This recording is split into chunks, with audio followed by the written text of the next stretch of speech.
Aujourd'hui, une vidéo où vous n'allez pas voir ma sale tête en gros plan, mais une vidéo où on va aller ensemble dans les limbes du net, regarder le prix des 86 ensemble. Alors pourquoi? Parce que beaucoup de personnes me posent régulièrement la question du prix des 86, combien ça coûte, qu'est-ce qu'il faut prévoir. Alors je vais avec vous aller sur les sites sur lesquels j'allais quand moi-même je cherchais la E86, sur les sites de petites annonces, et on va étudier un petit peu tous ensemble le prix des AE86 au Japon, mais aussi on va voir ce qui se trouve en Europe. Allez, je vous dis à tout de suite après le générique.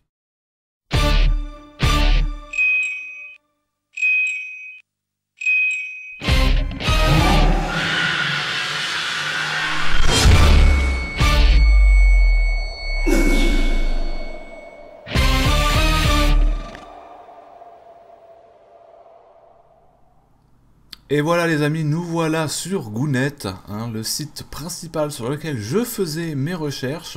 J'ai profité de l'intro de la vidéo pour ouvrir quelques onglets qui vont nous être utiles pendant nos petites recherches, nos petites prospections. Il y a la page de la conversion yen-euro actuelle, au taux du jour. On a également le parking où on va rechercher les AE86 en Europe, mais aussi, vous allez voir, outre-Atlantique, et un autre site, Custo Justo, qui là est pour le Portugal, et ça on va en parler plus tard. Alors, Gounet, on va commencer par Gounet. Moi, Gounet, j'y ai été énormément, c'est d'ailleurs là que j'ai trouvé mon AE86. C'est un site de petites annonces spécialisé dans l'automobile. Il faut voir ça un petit peu comme le bon coin japonais de l'automobile. Il y a actuellement 455 267 voitures dessus à vendre. Vous voyez là dans les marques, il y a beaucoup de marques, il y a des Toyota, il y en a 102 506 à vendre, des Nissan, des Honda, des Mazda, mais il y a aussi des Mini, des Mercedes-Benz, des Volvo, des Volkswagen, parce que oui, au Japon, il n'y a pas que des japonaises qui se vendent. Et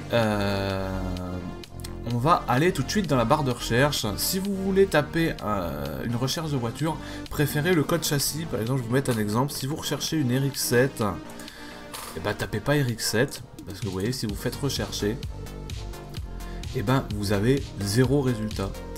Faites plutôt FD3S. Et là, magie, voilà. Vous allez tomber sur des RX7 FD3S. Voilà, pareil pour FC3S, vous allez tomber sur des voitures qui ressembleront plus à ce que vous voulez. Voilà, donc bon, aujourd'hui on cherche des AE86, si ça vous plaît, je ferai la même manip mais pour d'autres voitures. Là c'est vraiment pour vous montrer les AE86, donc le code châssis de l'AE86 c'est AE86, c'est pour ça qu'on l'appelle comme ça. Donc voilà, on va faire les Levin et les Trueno, mais je vais évidemment pas faire toutes les annonces, 79 annonces pour des Levin, 47 pour des Trueno, je vais pas pouvoir passer sur toutes les annonces, donc on va faire l'entrée de gamme, on va trier ça par prix, on va faire l'entrée de gamme, les premières, quelques-unes parmi les premières, on va en prendre quelques-unes dans le milieu, et puis aussi les plus chères, vu que c'est l'idée, c'est de voir le prix, mais avant de sélectionner les voitures qui vont être intéressantes et qu'on va vouloir regarder tous ensemble, donc je vais prendre certaines qui ressemblent beaucoup à la mienne, pour pouvoir comparer, excusez-moi pour ceux qui préfèrent les phases 2 ou les Levin, mais pour ce qui est des Trueno, on va essayer de trouver des phases 1 Panda qui ressemblent pas mal à la mienne, parce que je pense que c'est ce qui intéresse le plus les gens. Avant ça, on va regarder le taux du jour du yen, et aujourd'hui, 1 euro vaut 0,0082 yens. Alors, le yen, pour ceux que ça étonnerait, ça n'a jamais été une monnaie qui valait beaucoup, mais il me semble qu'il a augmenté. Vous voyez, j'ai mis sur 5 ans. Moi, quand j'ai acheté la 86, c'était le 1er mai. Vous voyez, le 4 mai, il valait 0,0076, et aujourd'hui, on est à 0,0082. Pour vous donner une idée, 1 euro fait 121,82 yens. Il me semble que quand j'ai acheté ma 86, 1 euro faisait 160 yens. Donc vous voyez que comme ça on se dit oui bon bah 0,0010 enfin 12 en plus, c'est pas grand chose, mais croyez-moi bien que sur l'achat d'une voiture, ça peut rapidement faire des centaines et des centaines d'euros en plus. Donc voilà, on va retourner sur Gounet. Alors, avant de commencer tout ce qui est prospection et tout ça, je tiens quand même à vous préciser que je ne suis pas un expert, je ne suis pas un professionnel, je ne suis qu'un amateur. Je ne vous donne pas de ficelle, j'ai pas, comment dire, l'insolence de vous dire comment faire. Pour trouver une voiture au Japon, il y a plein de méthodes. Là, c'est juste, on regarde les prix ensemble. Je vais certainement dire que parfois certaines voitures qu'on va regarder ne valent pas le coup ou que d'autres valent le coup. Clairement, je suis pas omnipotent, je suis pas un dieu de la recherche. C'est pas parce que j'ai une A86 que je suis supérieur à n'importe quel fan de japonaise lambda. Je ne fais que essayer de vous répondre le plus clairement possible. Par exemple, là on peut très bien voir que la 86 la moins chère du Japon, enfin la Trueno la moins chère du Japon sur ce site est à 1 355 000 yens. Si demain il y a une autre 86 qui est mise à vendre à 500 000 yens, et ben le marché du coup ne sera pas du tout le même. Hein. Donc c'est soumis à évolution et ben, c'est très difficile de répondre clairement. C'est pour ça aussi que je fais cette vidéo. Donc on va tout de suite la regarder là, la moins chère. En plus, elle est nouvelle, je pense pas l'avoir vue. Donc voilà, cette Toyota Sprinter Trueno GT qui est de 84. Donc 84, c'est une phase 1. Donc première chose qu'on voit, c'est que c'est une phase 1. Donc c'est une Zenki, mais elle a un pare-choc de cookie. Donc là déjà il y a quelque chose qui va pas. Je vois sur la miniature qu'elle a un intérieur rouge et marron, donc c'est bien une Zenki. Donc c'est une coupée, c'est une deux portes, hein, ça se voit, hein, on reconnaît à l'arrière. Voilà, bon elle a été vraisemblablement assez modifiée. On va regarder les petits détails d'abord, on regarde les photos là. Bon, il y a le travail de carrosserie, hein. Bon, bah, pour la 86 la moins chère du Japon, il faut s'y attendre. Vidé, alors c'est bien une phase 1, on reconnaît l'intérieur. Bon bah oui. Quand je vois le tableau de bord percé comme ça me fait mal. Mais bon, on sait comment sont les caisses de circuit au Japon.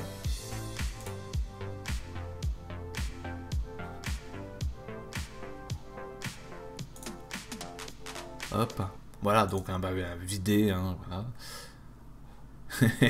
Je reconnais la clé. Avec son petit moteur, voilà, hein, là son Blue Top.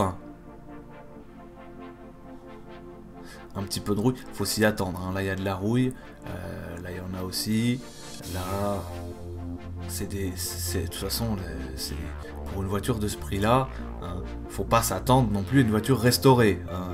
Et pourtant c'est quand même assez cher, hein.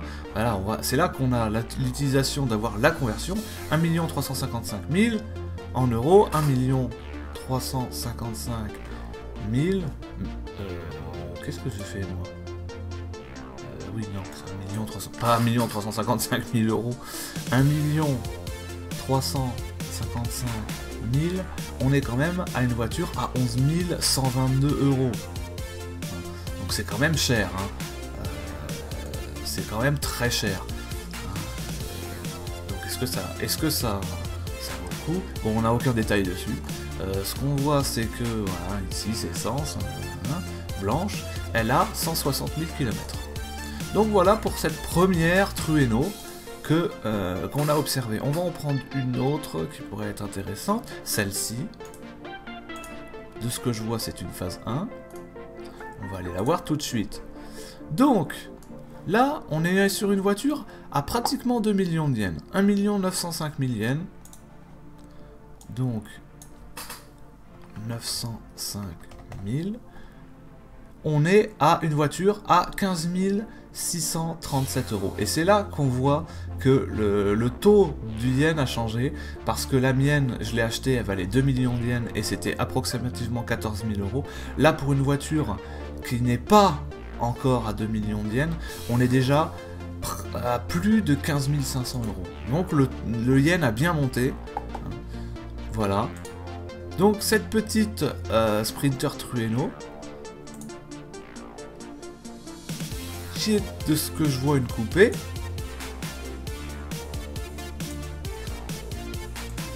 Oui, voilà. C'est une coupée.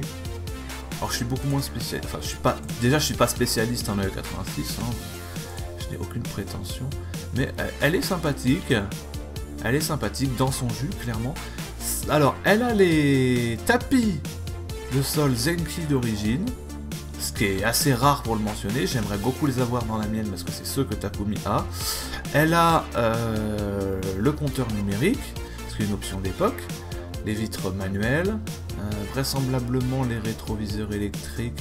J'ai pas vu les rétroviseurs. Et c'est des... Alors ça, c'est des rétroviseurs assez rares.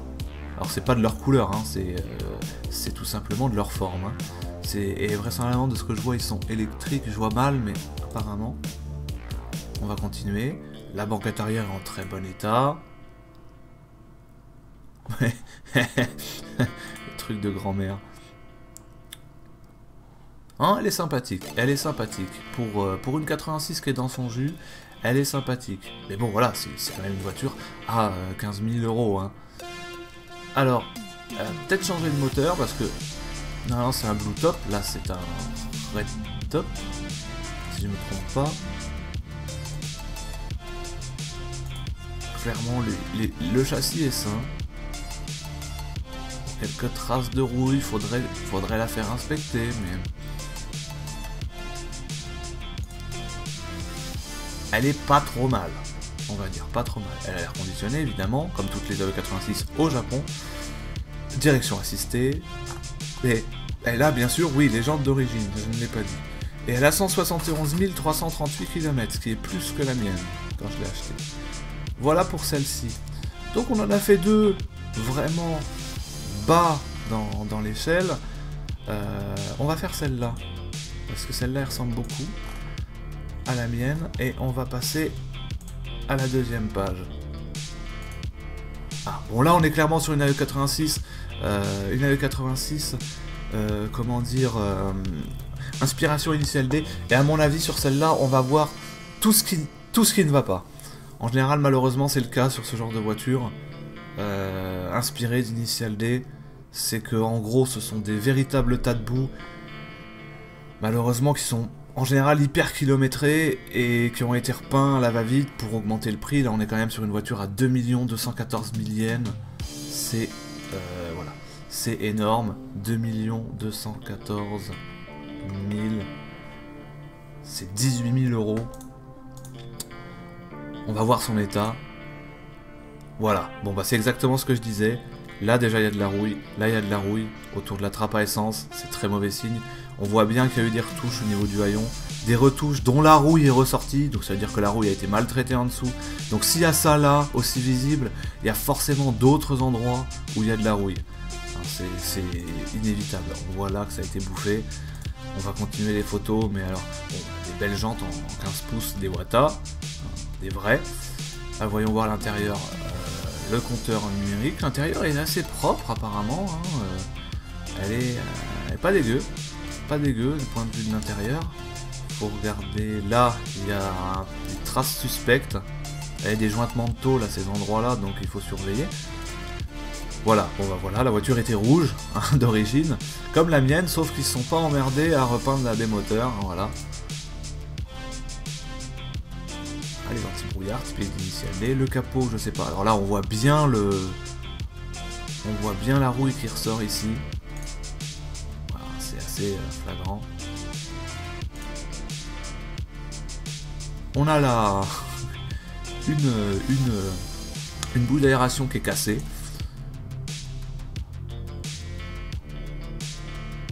C'est sympa leur tapis par contre. Je prends note des tapis. Les intérieurs de porte. Les sièges, bon bah qui sont passés par le soleil, ça c'est pas étonnant. Hein, voilà.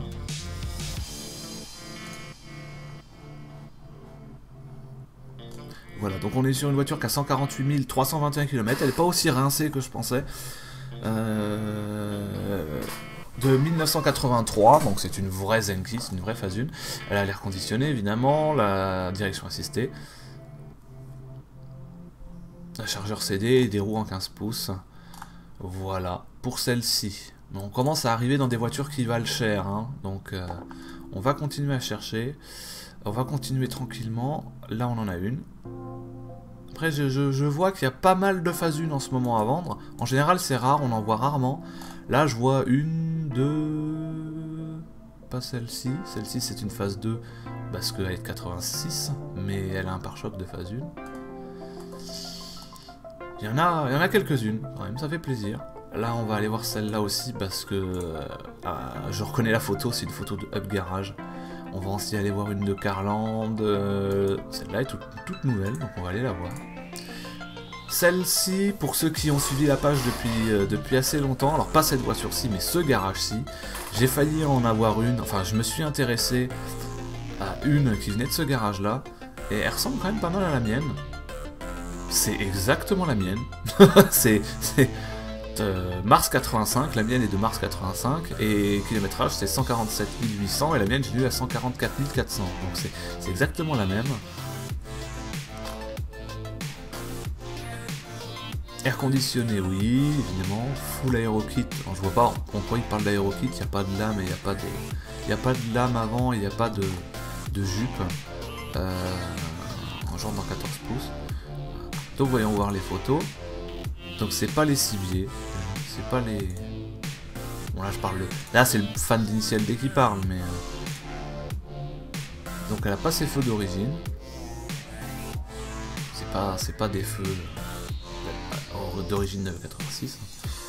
Après c'est pas forcément un mal, hein. Ils peuvent très bien éclairer. Hein. Et je crois que c'est les feux qu'il y a à partir du stage 5 sur la 86 de Takumi. On dirait exactement la mienne, hein. Ça fait bizarre. Elle a les bavettes, ce qui est une bonne chose. Malheureusement, je crois qu'on n'a pas de photo de l'intérieur, c'est dommage. L'intérieur est... l'intérieur, c'est le bon intérieur, c'est des bons rétroviseurs également. Donc c'est pas trop mal.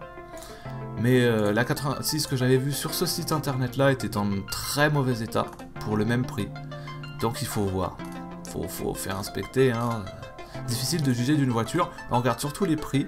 Et là, on commence à être dans une voiture qui vaut le coup, véritablement, parce que si on fait venir une voiture du Japon, il faut que ce soit une voiture qui vaille le coup, qui potentiellement vaut le coup, mais 905 000, je crois, on a dit.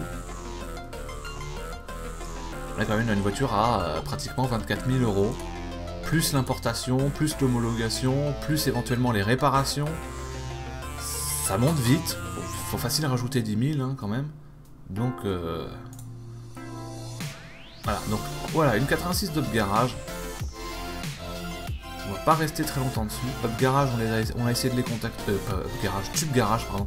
Tube Garage, on a essayé de les contacter assez longtemps. Malheureusement, on n'a jamais eu de réponse.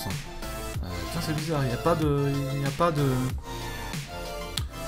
pas d'essuie-glace arrière et il n'y a pas les. Est-ce que ça serait un haillon en fibre de verre? Je sais pas. Je pense pas. Je sais pas si la E86 est sortie sans essuie-glace arrière, je pense pas. Donc voilà, bon bah l'intérieur du design elle a 174 000 km. Elle a l'air conditionné, elle a la direction assistée, elle a vraisemblablement voilà, une chaîne, elle a été rabaissée et elle a des roues alu de 14 pouces.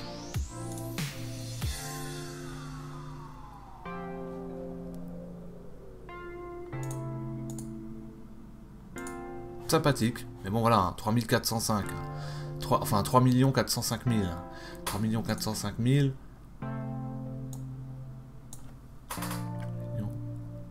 400, on a quand même une voiture à 28 000 €. Là on commence à vraiment taper dans des très gros budgets, mais voilà, là vous êtes sûr que derrière ça, c'est une voiture qui a été révisée entièrement et que il n'y aura vraiment aucun souci avec.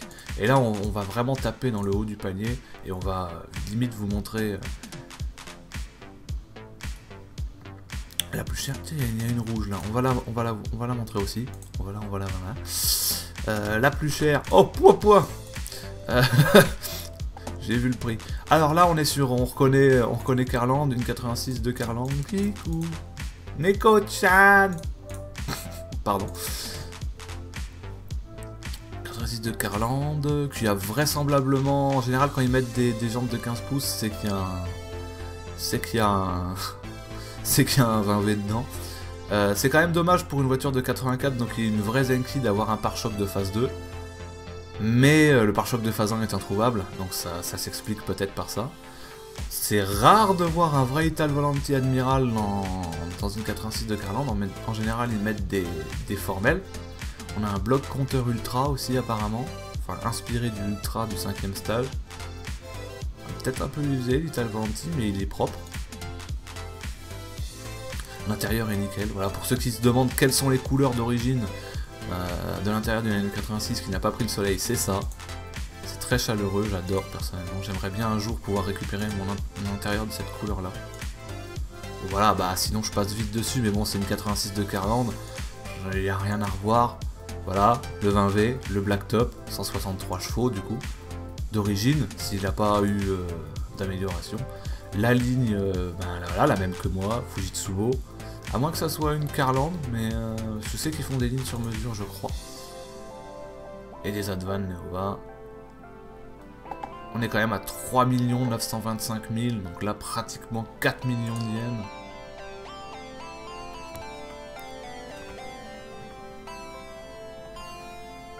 $3 925 000, on est quand même à une voiture à 32 000 €.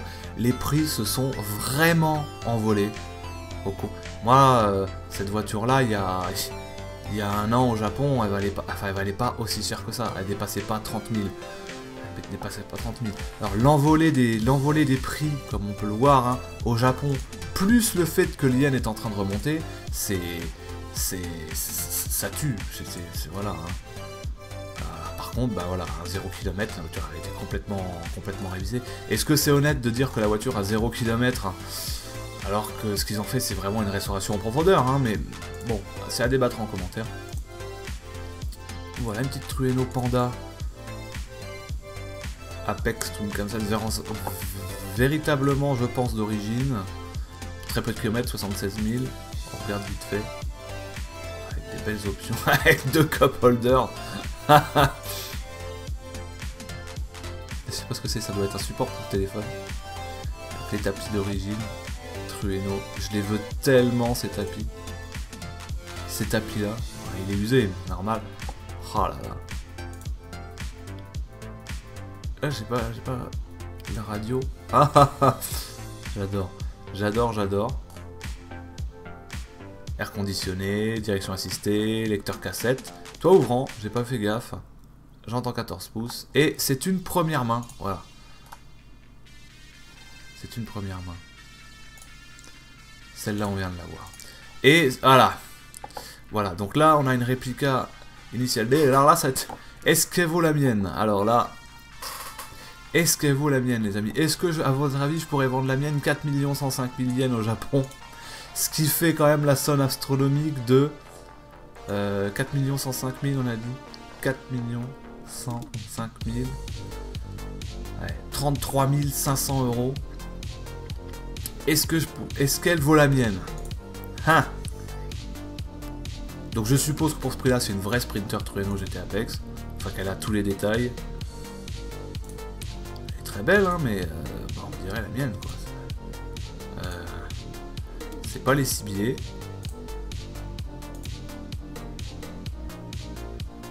Je crois qu'elle a des vitres teintées, hein. On dirait qu'elle a des vitres teintées. Ça tombe bien parce que moi j'hésite à le faire sur la mienne. J'hésite à faire les vitres arrière teintées, pas tout de suite. Dans quelques mois, je vais me charger déjà de rembourser ce que je dois au garage et à quelques amis qui vont me vendre des pièces. Mais c'est quelque chose que... bon bah, c'est pas le bon Ital Volanti. Je sais pas quel modèle c'est celui-là, mais c'est pas le bon. Elle a le cup holder, bien évidemment. Elle a pas sa radio d'origine. Et je crois que du coup, les lumières d'éclairage du compteur ont dû être changées. Parce que d'origine, ça éclaire pas comme ça. Ça éclaire pas aussi fort. Et ça éclaire pas blanc, ça éclaire vert. Elle a un baquet. Alors normalement, celui-là de Takumi, il n'y a pas de marque dessus. Est-ce que... non, c'est bon. Ça correspond à ce qu'on voit dans l'initial D à peu près. Elle est propre, hein, sinon, bien évidemment. 175 490 km, oui, c'est ça. C'est ce qu'ils disent. Elle est novembre 1983. Elle est bon rétroviseur.